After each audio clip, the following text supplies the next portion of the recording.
All right, welcome to another podcast of Reviving the American Family. I'm Zach, I'm April. and today we are going to talk about We're going to talk about like a little bit of a mixture of the family as a perspective of the world, and also some of the conflicts that are going on in the world today. And So, we're going to time travel, like Back to the Future. yeah, not the same, That's what but we're doing. okay, she really likes Back to the Future. So, anyway, let's time travel back I'll be to Marty. okay.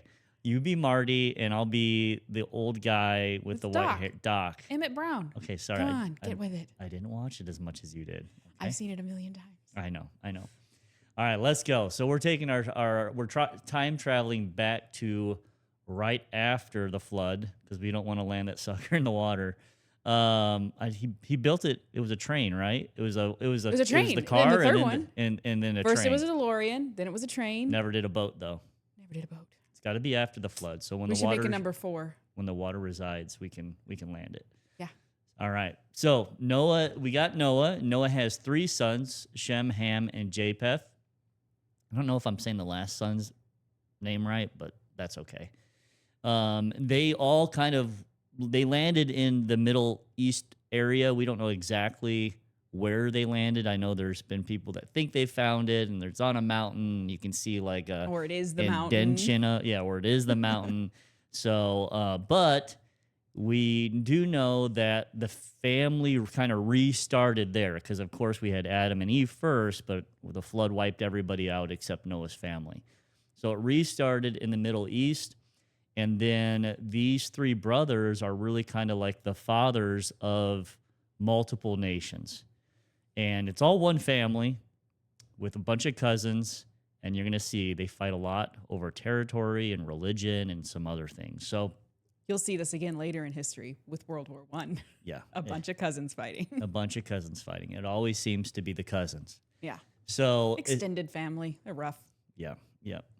So as far as we look at the history, they were all in that area, and then we have the story of the Tower of Babel, and in that story, people are spread all throughout the world. So we believe, if you believe in the scriptures, we believe that they went to every area in the world and were spread out, and their languages were changed. And then if you fast forward a couple hundred years after that, you have Father Abraham. Now, most people know who Abraham is, but just in case you don't, he also, as far as the Middle East, and a lot of people, a lot of us are descendants of Abraham. So he was promised that his people would kind of dot the earth, and they would be the covenant people. Now, he had multiple children, of course, but he had I think 4 wives, and one of his oldest son was named Ishmael, but it wasn't from Hagar, The handmaid of Sariah. yeah. And then the other older son that we come from is Isaac. Mm-hmm. So we believe the covenant went through Isaac, as far as Christians and Jews, and then the Muslims believe that the covenant went through Ishmael. So now Isaac had a son. Go ahead. Well, I think the reason they believe that is because the Lord told Ishmael Hagar when he was about to die in the wilderness that he would protect his son and make many nations of him. So he was kind of given a promise as well from the Lord. Yeah. Something we often learn about. Maybe overlook because we're focused on what benefits us a little bit more. I think we need to focus more on that. We're all children of God, and he's given us all promises. Yeah. Yep. I think you got to look at your Father in heaven as a father. Like he doesn't, he might give someone else a talent or a promise, but he's also given you something maybe different or similar, and doesn't mean he loves one more than the other. It just means maybe they have different responsibilities. So now, okay, so you've got Father Abraham. Abraham is Ishmael and Isaac. The family splits. There's some family drama that happens there. Sometimes you spit too. Yeah. I tried to go over that mistake, but thanks for pointing it out. But they split, and there's 2 great nations, and then there's another split because Isaac has Esau and Jacob, and Esau, I think are they twins? They're twins. They fought in the womb, remember? that fought in the womb. But Esau, I think, was he the older one that came out for? Because there's a in tradition, there's a son that usually gets the birthright, and I think Esau was set to get it as the one that Esau was favored by Jacob, and then, or no, wait, what was it? Esau was favored by their dad, and Jacob was favored by the mom. So Isaac favored Esau, and Rebekah favored Jacob, because he was a cooker. He liked to cook pottage. And Esau was probably more the masculine one. He liked to hunt. Yeah. Well, that kind of makes sense why they might favor one over the other. Yeah. But anyway, Jacob ends up getting the birthright. And actually, Esau makes a mistake, sells his inheritance really to Jacob. And then also, Jacob tricks his father into giving him the blessing too. His father's blind at the time and gives the wrong. Yeah, but it was all concocted by his mother. Yeah. So watch out, guys. Watch out. Watch out. Your wives have their own ideas. So we've got that family, and then there's like I said, there's some family drama that happens there. And then, so Jacob becomes Israel. His name is changed to Israel. He has the 12 tribes of Israel. And Jacob also favors one of his sons, and he is very blessed, and his name is Joseph. So you guys probably remember the coat of many colors, Joseph. And Joseph, the brothers are really kind of jealous and upset that he's so favored by Jacob, and they go ahead and they sell him, and he ends up becoming, he's basically enslaved, or he's a servant, I should say, not enslaved, but maybe a servant, and then accused of something he didn't do. He's put in prison. They end up finding out that Jacob can interpret dreams, and he interprets the Pharaoh's dreams and becomes pretty much the right-hand man of the Pharaoh. And that's the kind of the story of the coat of many colors. And at some point, there's a drought in the land, and the people the family of Jacob come and ask for help, and they don't know they're talking to Jacob. I'm sorry, Joseph. There's so many names here. I apologize. A lot of J's. Joseph. They don't know they're talking to Joseph, and Joseph finally reveals himself, and they become a nice, happy family. But unfortunately, next Pharaoh comes in, enslaves the Israelites, or what we call the Jews, enslaves them, and they're enslaved for 400 years. And they're building, pyramids and doing all those things that the Pharaoh wants them to do. We've all seen the movies, and we've read the scriptures, so we know of what was going on there. And then all of a sudden, the Lord calls Moses to free his people. Lord takes the people, and they're freed after many miracles. And then they have to, of course, it's all peaches and cream from there. Not really, right? They will wander around in the wilderness for how many years? 40. 40 years. And in those 40 years, they have 9 separate wars. So they're fighting their way through the desert, basically.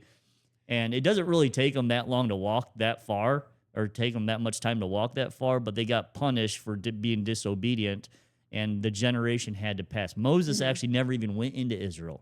He got to see it from afar, but never went in there, which is unfortunate, right? I mean, he was the one that was the reason why they got freed, was supposed to take them to the promised land, and then never gets to go in. So that's how the children of Israel get back to their homeland, because that's the area that Abraham and Isaac and Jacob were before. In that region. Yeah. Who was occupying that region when they tried to go back? There's many different nations. They fought Canaanites against and like Lot's seed. Yeah, there was a lot of different nations that they had to fight. I think there was the Moabites and Amalekites and many different nations. So they're kind of fighting their way through it because it's the land of milk and honey. It's the promised land. And remember, we look at the land was a lot different a few thousand years ago. We look at it as a desert, and a few thousand years ago, things could have been a lot different then. Yeah. Earth changes, it shifts. That's right. Water redirects itself. It was very different. Yeah. So now you've got the 12 tribes of Israel, and they're having their own issues throughout history. They actually split up into um, different regions. So you have the northern tribes, which is 10 of them, and you have the southern tribes, which is two, maybe three, or the southern tribes. So the southern tribes consist of the tribe of Benjamin. I always have to like really think about saying that word. I want to say Benjamin. I put an It's R in not there. Benjamin. It's Benjamin. Oh, Benjamin. I know it's however I you normally say it, like Ben, Benjamin. I would say Benjamin. Oh well, I think you're saying it wrong. I think I I'm could saying it be. wrong. But anyway, and then there's Judah, and then there's the Levites, and those are the southern tribes, or what we call today as the Jews. And then the other tribes went north. It kind of split, and when it split after King Solomon. So there was David, and there's King Solomon, and then the next king did heavy taxes. So be careful. We don't want heavy taxes. It always leads to issues since the very beginning of time, and it split the kingdom because of those heavy taxes. Now, you've got the two kingdoms. Is everything great? No, because you have other nations that are, these aren't just the only people around. Remember, there was Noah had three sons, Shem, Ham, Japheth, and they all populated around this region, and they all like that area. Mm-hmm. Remember, it's by the sea. There's important, obviously good things when you can port there and all those types of things. So it's just a good place to have, a population. And you got the Assyrians that come in. After the Assyrians, you got the Babylonians. After the Babylonians, you got the Persians. After the Persians take over, you've got Greece. After Greece, you have the Romans. So you have, and at the time of the Romans, that's when Jesus comes in, right? Jesus is born, and the Jews are under, Romans rule. So it's, the Jews have been through a lot, or the people of Israel have been through a lot of fighting, a lot of being taken over. They've been enslaved, and then you get into modern history, which some really bad things happen too. But if we go back to Jesus, and I think we can learn some things here when we look at maybe the current conflicts that are going on right now and what he would say, think, or do about it. We got the example of the Samaritans. So the Samaritans were a people that they were mixed with Jewish blood and Assyrian blood and maybe other people that had taken over. They didn't have the same religion as the Jews. It was a different religion. They weren't monotheistic. They believed in multiple gods. And Pagans. yeah, they were different. So they didn't get along very well. So Jesus brings up the Samaritans like 4 or 5 times with parables or just things that happen in his life. And of course, do you remember the parable that, the famous parable that Jesus gives that involves a Samaritan? The one I remember most, and I think most people remember, is the Good Samaritan, that, a guy was beat on the street and everybody passed him up except for the Samaritan. Yeah. Or left him in some way. That's exactly right. So you wonder, like, why does it have to be a Samaritan? So that's something that you should think about. Why would he bring up someone that the Jews hate and the Samaritans hate them back? Because maybe all Samaritans aren't what you think they are. Right. And we're all one big family. So we need to treat each other like that. I'm sure you've got brothers and sisters that are a little bit different than you, think differently than you. You would never do these types of things and hate them. Maybe one likes basketball and the other one likes football. Maybe one's a Bears fan and one's a Chiefs fan. It doesn't mean you hate each other. Now you can talk trash. So one likes Lord of the Rings and one likes Harry Potter. Well, yeah. There you go. Yeah, that's a very good example. It's a very good example. So you just, it's interesting that he uses that. He uses multiple examples, and then in his life, he actually goes to the Samaritan woman at the well. April, can you tell us that story? Yeah, that's one of my favorite stories because I think everyone at some point in their life felt like the Samaritan woman. So this woman, the Samaritan woman, was largely rejected by her peers. And so she couldn't get water in the morning with the rest of the women because she was just socially ostracized. So she was always going at noon or in the afternoon when it was hotter during the day.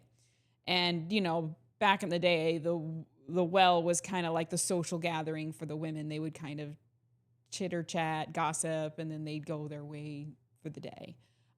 But she was ostracized from that, so she had to come later in the day. Can I step in just for a second? Because Yeah. I think the well is kind of interesting. This is Jacob's well. So Abraham had Isaac, Isaac had Jacob. So this well is like thousands of years old, and it comes from the same line. Go ahead. Yeah. And then Jesus finds her there, and he seeks her out. He knew she would be there, and he revealed himself to her at that time. Yeah, I agree, and I think that's interesting that he reveals himself. Well, first as the Messiah, besides his disciples, and this is one of the first people that get to know that he's the Messiah, to a woman, which wouldn't be like tradition back then. He also reveals, and I guess I'm a little bit proud about that, being a daughter being a what happened? Being a father of 4 daughters. I tend to look at those things, and then also, this is a Samaritan, someone that he's supposed to hate as a Jew, and she's supposed to hate him back. And she's really saying, you're asking me for a woman, Samaritan, to get you water? And then he tells her that I have I have water, living water that I can provide you. And then he reveals himself as the Savior of the world. Pretty neat story. And I think there's some symbolism that they're meeting there at Jacob's well. There's also the grateful leper. There's 10 lepers that get healed. One comes back. That one that comes back is a Samaritan. A lot of people overlook that. Yeah. And then there's also the Samaritan village. I think this is kind of a funny story, but it shows what Jesus would have thought about this, because this isn't like a parable. This is a real story where Jesus wants to cut through Samaria to go to Jerusalem, and he sends out his disciple to ask permission, and they tell him no, and basically the disciples come back and says, should we call fire down from heaven and burn these people up for the way that they're treating you? And he rebukes them. He doesn't say, yeah, you're right, and I have powers from the angels and from heaven and on high, and we can do that, and it will be a big display of power. He rebukes him for it.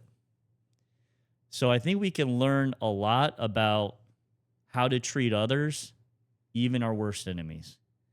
And that's a powerful message. And it's a message that I'm always learning, because my first thought when someone offends me is I'll show them. That's my first thought. I normally don't react. I'm old enough not to react on that. My second thought is, probably what would Christ do? So I'm working on that would be my first thought should be what would Christ do? But I'll be honest. Christ said, "Love your enemies." I say, hate them. Sounds like something that we heard when Erica forgave, and then Trump wouldn't. I hate my enemies. I hate my enemies. So now we fast forward about 1900 years. So we're talking about Jews, that area. Let's continue to talk about that. So we fast forward from the time of Christ to World War II. In World War II, the Jews returned to Israel. So they're scattered throughout the land, throughout Europe. Russia, I didn't realize this. Russia has 5 million Jews in Russia before or during the First World War, which is incredible. I didn't know that. Yeah, that's where not Lord of the Rings, but Fiddler on the Roof was placed in that time period when they were being expelled from Russia. I did know that, but it didn't look like there was 5 million Jews in that area. No. Great movie too. Anna Tevyeco was a little smaller. It's just a small version. So the Jews return after all this chaos, and they go a lot of places. A lot of them head to the United States, but many Jews want to return to the homeland, and the UN wants to make a safe place for them. So they put them there, and then Right next to the people who hate them. Great yeah, job, US. yeah, yeah.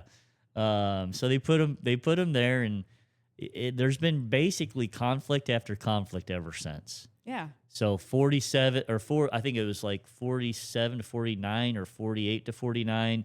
There's the War of Independence, the Sinai War of 1956. There's the 6-Day War, the Yom Kippur War, the 1982 Lebanon War, and then a second Lebanon War in 2006. And these are known as the Arab Israel conflicts. So there's multiple wars, and they've kind of got them grouped because there's another group of conflicts that that Israel is having to deal with, or the Jews are having to deal with, and that's the Israeli-Palestinian conflicts. You've got the War of Attrition in 1967 to 1970, 87 to 93, the first Intifada, from 2000 to 2005 is the second one, and then you've got the Israel-Hamas war. Now, these people, the Palestinians in that area, they just feel like their land was taken from them. Yeah. They didn't really have a much of a choice. Israel comes back and basically says, this is our homeland, and the Palestinians are saying, no, this is our homeland. We're from this area too. So this is kind of, it's more like, They're both from the area. yeah, it's more like two Native American tribes fighting over Over the same place. Yeah. over a similar or same place. So it's not really like, at least in my eyes, it's not like, it's really a determination of, do you believe that God has this area for a specific group?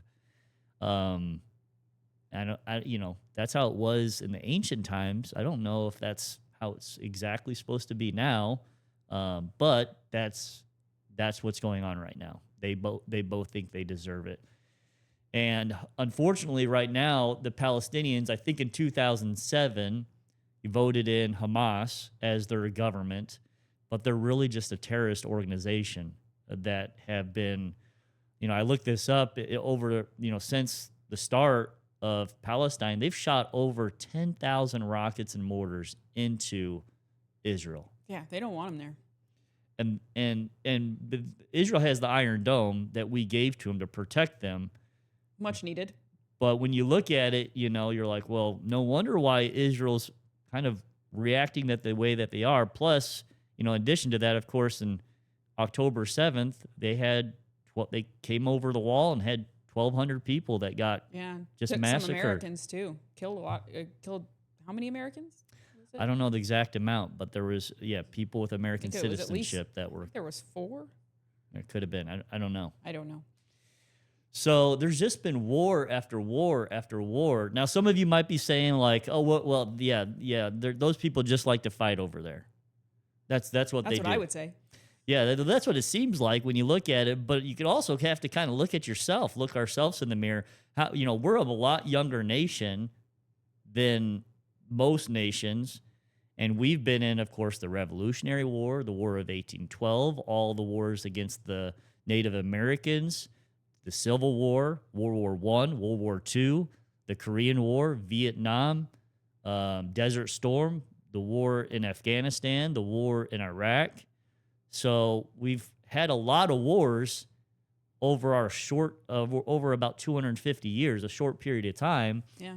And that doesn't even include the places we kind of stick our finances in and help, like Ukraine and some of these other staging coups. Like if you add up all of them, remember, I think in one of our first podcasts, or maybe it was the second, we talked about how many nations there are. There's about 195 nations. Well, we've been involved in about 96 separate conflicts. And that doesn't include like terrorist operations. If you look at all of them, it's over 400 operations, which, you have one group that will say, well, you got to do that to stabilize the world. We haven't had a world war since America really gained power. And one of the reasons is because we do stick our nose into everything. But at some point, I think a lot of us are looking at like saying, hey, I don't want my tax dollars to keep on going to all these wars, especially Yeah. ones that I don't agree with. Well, especially when you have a generation that's never going to be able to afford a home, and you see us sending all these funds and everything else, these funds and resources to other countries who don't pay their fair share into it. So I think when your nation, your people generally are doing well financially and economically, they're probably more apt to be, like turn their eye to it. But when you have a whole generation that Yeah. doesn't even think they're going to even be able to own a home, let alone have a family. Yeah. We've just got out a pretty rough time with the whole COVID thing, shutting down of businesses, inflation going up, high gas prices, high grocery prices.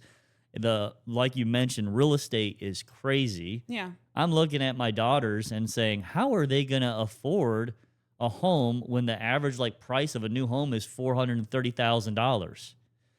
Now they ridiculous. don't have to buy the average one, but you know, I was looking at our starter home that we had. We bought it for $103,000.